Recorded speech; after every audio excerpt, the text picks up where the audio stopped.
It's ko lang. me, myself and you now, levitating off the ground. And when you came around, you held another stage. I was lost, but now you found me. I can finally make the switch. And I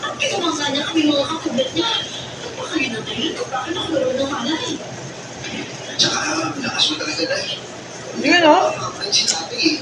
Buti na lang, natulungan kami ni Alisa. Chicken galanti na guys. Stuffing. Ay, Stop. Quality. Wag gagalaw. lagi yung takot namin ni tatay eh.